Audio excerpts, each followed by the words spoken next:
what's up with it, guys, and welcome back to another exciting video. You are not going to want to miss today's video because we are heading to the dyno right now over at 509 Dyno, guys, and we're going to see what the cammed Flying Ryan Performance Tomahawk 2.0 makes in this car. So this is a 6-speed manual transmission car. Guys, we've anxiously been waiting, and I know a lot of you out there have been anxiously waiting to see what does this car lay down? What does it make? Because, guys, this car has been pulling away from supercharged cars. This setup is pretty impressive, especially for an NA car. But guys, nonetheless, if you guys enjoyed today's content, make sure to thumbs up, subscribe. Big shout out to 509 Dyno, guys. Mike and Brennan over there have just been super good to me. They always hook it up, so big shout out to them. That's actually the very first dyno that I went to back when I had my Scatpack, if you guys remember that content. So way back, we went to 509 Dyno, guys, and they actually moved locations, but they're still running it.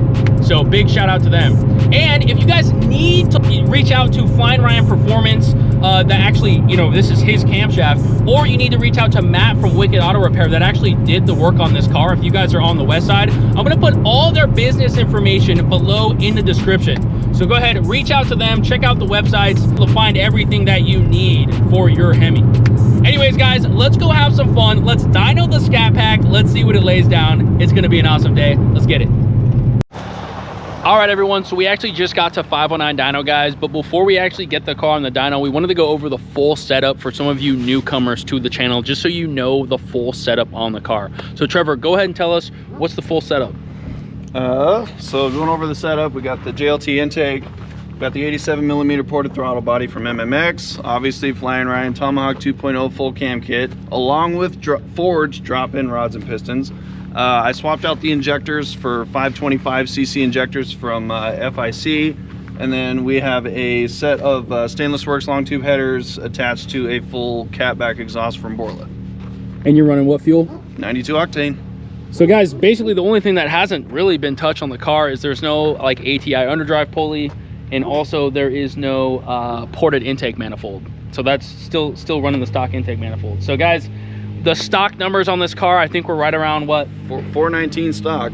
419 to the wheel stock. All right, guys, so let me actually explain something that's super important. So the baseline numbers that Trevor was just talking about, the 419 wheel horsepower, that was actually done on a completely different dyno. Now, obviously, our plan was to use the same dyno so that we could bring all of you guys accurate information. However, the owner no longer lives at that location, so we could not bring the car over there in dyno because there is no dynoing going on. So that led us to reach out to 509 Dyno, guys, so we could actually bring you guys, you know, the numbers and actually dyno the car and just see what it makes. However, each dyno reads differently, and yes, this is pretty much inaccurate information because the dyno today that we ran on actually has the 8,000 pound rollers, where the dyno that we originally did our baseline numbers on has the 3,000 pound rollers. Guys, this is exactly a 20 wheel horsepower difference, and we actually confirmed that today because the blue Challenger SRT 392, he's completely bone stock, and he actually ran on both dynos. So he actually showed us the numbers today back when he ran, and today he made 424 wheel, and on the other dyno he made 446 wheel, and he's completely bone stock. So it is exactly right around a 20 wheel horsepower difference. Now guys, I just wanted to bring you this information to just be honest and let you know, you know, if you are trying to get that accurate information, you know, from completely stock to now full bolt-on cammed, I would recommend adding 20 wheel to today's number. Yes, it's not going to be 100%, but it's going to be more accurate than just looking at the number today. So I do apologize. That was never the plan to do, you know, a dyno on a different, you know, a different dyno. Just the way that it ended up happening, guys. So I do apologize about that. We'll see what it lays down today with all the new goodies. Yeah, should be pretty fun, guys.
much what the Scatpack ended up making. So here's the graph. Going up the curve. Alright guys, first dyno with the GT500. Bone stock.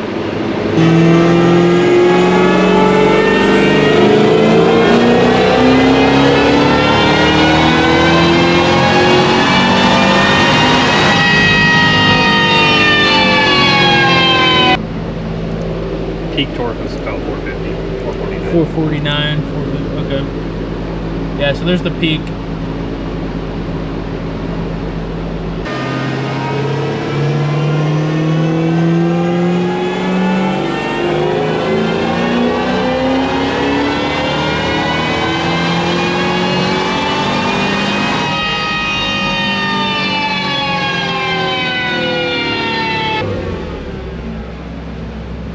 Like 456, so about the same.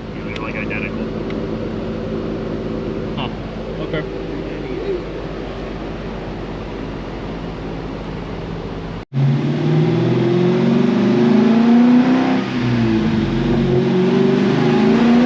Those rollers going.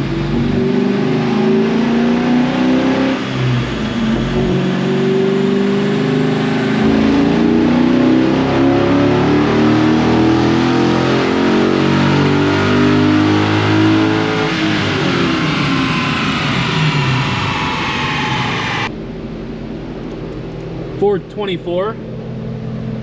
Wow. 424. What was the peak torque though?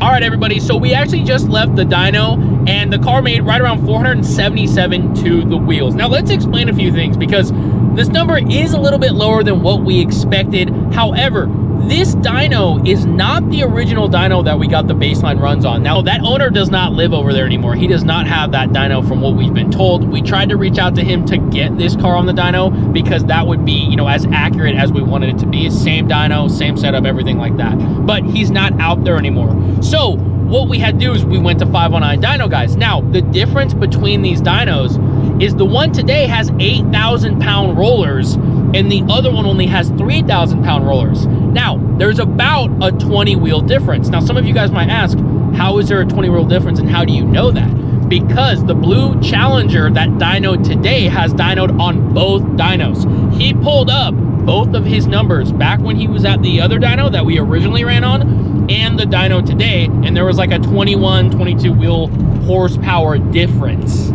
So this car, realistically, since it originally ran on the other dyno, it being 20 wheel higher, this car would be right at 497 to the wheels. Because we ran that blue one today and he was like, oh wow, it only made 424 to the wheels. Like, that seemed low. And then he realized, oh, well, on that other dyno, he only has the rollers that are 3,000. Also, it's like 3,000 DA up here, so which is not very good. I mean, 3,000 is pretty ridiculous. But we just wanted to explain that to you guys so that you understand. I mean, it's still very good gain. I mean, that's still a 75 to 80 wheel gain difference, guys, on this car with the setup. You know, Trevor was a little discouraged about the numbers, but guys, there's a big difference between how your car performs on the street and then just a dyno number. It is what it is at the end of the day. So we still had a lot of fun. Car still performs very well. I mean, pulling away from 2 supercharged cars is still pretty impressive. So anyways, guys, we will see you in the next video. Make sure to thumbs up, subscribe if you enjoyed today's content. I really appreciate all you guys, and we'll see you in the next one. Peace.